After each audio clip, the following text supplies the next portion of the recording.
Special counsel Robert Mueller has concluded his investigation, submitted his report, and according to a senior Justice Department official, will not be recommending any more indictments. Now, we don't know what's in the report, and it may never be made public. But many people, not just conservatives, are saying with no new indictments, the Russia collusion story has fallen on its face. You'd think that if the president or someone around him was working with a foreign intelligence service to subvert our elections, someone would be getting indicted. But so far, no one.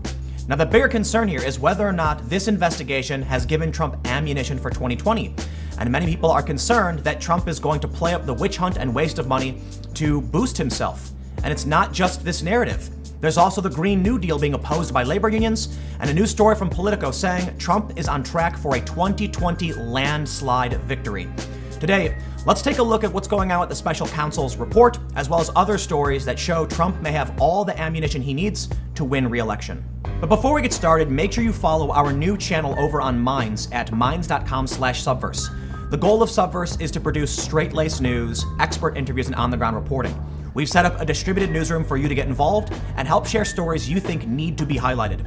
If you want to support this video, just share it on social media to help spread the message. From CNBC, Special Counsel Mueller has no sealed indictments as Russia probe ends. The story says Special Counsel Robert Mueller has concluded his investigation and will not file any more indictments in connection with his inquiry into Russian interference in the 2016 campaign. NBC News reported on Friday, citing a senior U.S. law enforcement official. There are no sealed indictments. It is possible that leads uncovered during the special counsel's inquiry and handed off could lead to charges brought by state prosecutors or other parts of the Department of Justice. But Mueller has no more indictments waiting under seal, and he will not recommend any further indictments, multiple outlets reported. Ken Delanian tweeted, "To be clear, there are no sealed indictments per law enforcement official who knows." Attorney General William Barr told lawmakers on Friday that he received a report from Mueller and will share its conclusions possibly as soon as this weekend.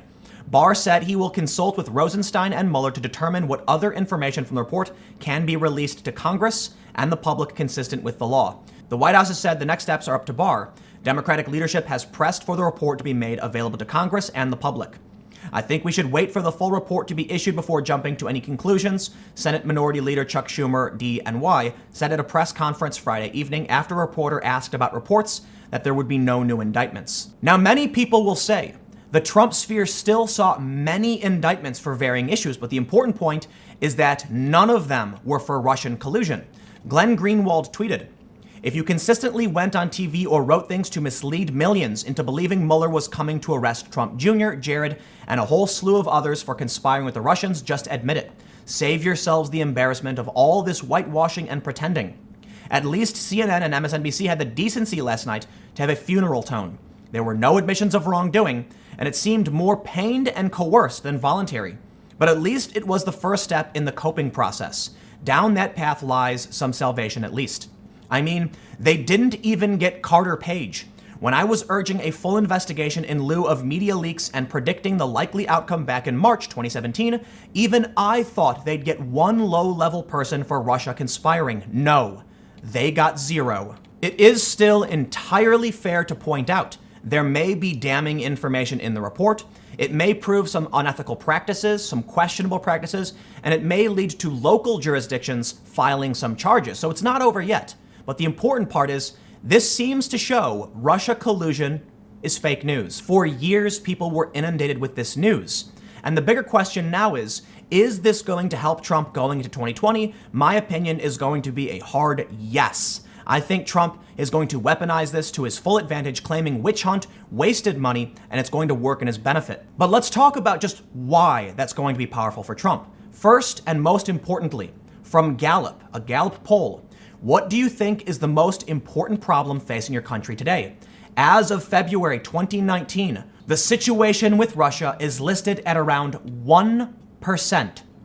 1% of people polled think that is the biggest problem facing our country.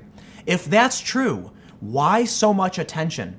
Why the investigation? Why the constant news from CNN and MSNBC and all these other pundits? And while I'm not one to typically share a video from the Young Turks, Jimmy Dore, who I believe does an incredible job, highlights exactly why this is a problem, and in my opinion, why it's going to help Trump. Take a look. You want to see how bad it's gotten? Someone put this together from just one episode of her show from last March, and I'm going to play it for you. Here we go. Vladimir Putin, Russia hates Russia, Putin, Russia, Moscow, Russian, pro-Russian, the Russians,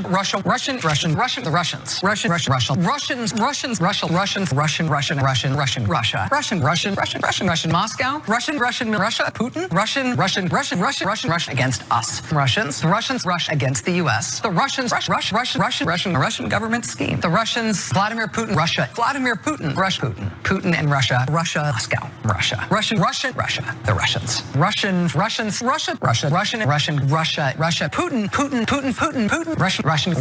Russia, the Soviet Empire, the second of the 20th century's great evils, communism, communism, Russia, assault by Russia, Putin despises the West in general and the United States in particular, the Soviet Empire. Russia.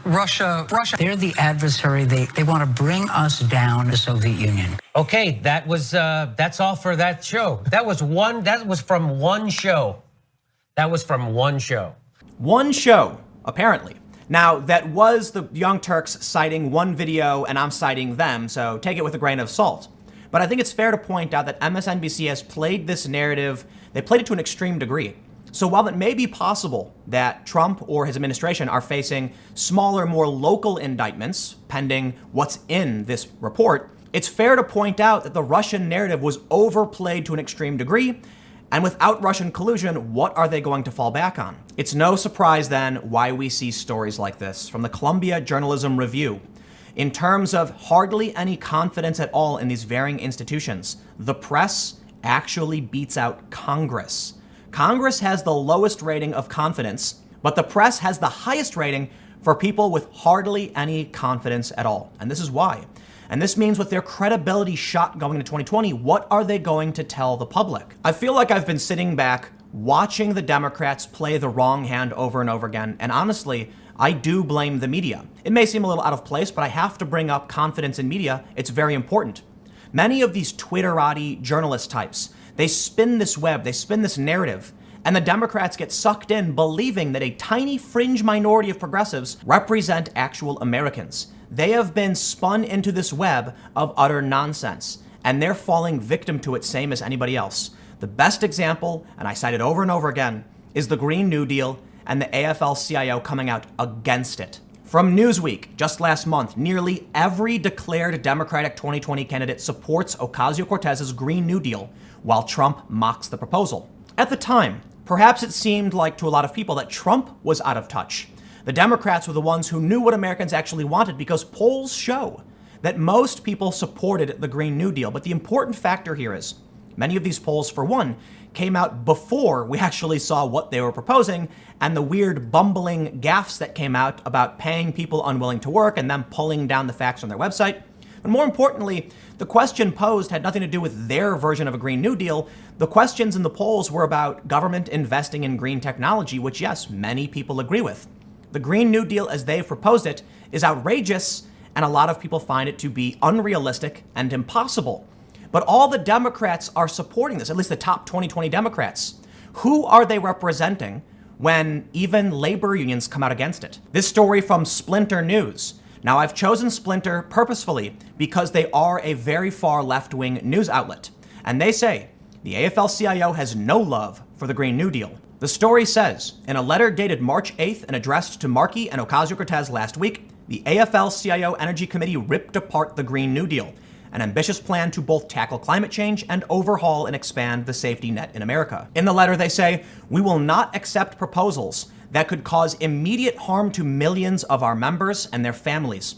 We will not stand by and allow threats to our members' jobs and their families' standard of living go unanswered. I think this is the best example, and it's why I've brought it up so much in the past week. If the Democrats are no longer speaking in line with what labor unions want, then who are they representing? They're not representing the working class. They're not representing conservatives. It seems like they're targeting a fringe minority of woke progressives. They've chased after this Russian narrative so much, and now it's falling apart. What are they going to push come 2020? Now, it's possible Democrats saw this coming. They knew the Russian narrative would hurt them and not Trump. This story from New York Magazine: why a lot of 2020 Democrats are nervous about the Mueller report. The story essentially goes into detail about how many top 2020 contenders are not talking about Russia at all. In the story, they say neither Joe Biden nor Bernie Sanders mentions Mueller much at all in public, and the probe is mostly irrelevant to their central messages. They go on to mention that some of the other candidates don't have to mention it because they feel safe having already been associated with it to a certain degree. But I think it's fair to point out, as Trump's repeatedly called this a witch hunt and a waste of money and things of that nature, if it turns out there is no Russia collusion, and that seems to be likely considering there's no indictments, Trump will absolutely weaponize this. Now, beyond that and the Green New Deal, we do have some more information that suggests Trump is on track to win. From Axios just a few days ago: another Trump Facebook election. The story says, while Democrats' campaign launches have sucked up national attention, President Trump's re-election campaign has quietly spent nearly twice as much as the entire Democratic field combined on Facebook and Google ads, according to data from Facebook and Google's political ad transparency reports aggregated by Bully Pulpit Interactive. Why it matters? Political advertising strategists say that this level of ad spend on digital platforms this early in the campaign season is unprecedented. The data, captured between December 2018 and now, provides a window into the Trump campaign 2020 strategy, which until now has been virtually invisible, aside from a few rallies. In this chart, we can see that Trump has spent $3.5 million on Facebook, $1 million on Google. We can see that Elizabeth Warren is coming in second place with a tiny fraction of what Trump has actually spent. But you know what? Don't take my word for it at all. Don't listen to my opinion. Listen to the report from Politico, how Trump is on track for a 2020 landslide. Economic models point to a Trump blowout in 2020, but a faltering economy or giant scandal could change everything. The story says if the election were held today, he'd likely ride to a second term in a huge landslide, according to multiple economic models with strong track records of picking presidential winners and losses. Yale economist Ray Fair says, even if you have a mediocre but not great economy, and that's more or less consensus for between now and the election, that has a Trump victory, and by a non-trivial margin, winning 54% of the popular vote to 46% for the Democrat, he said.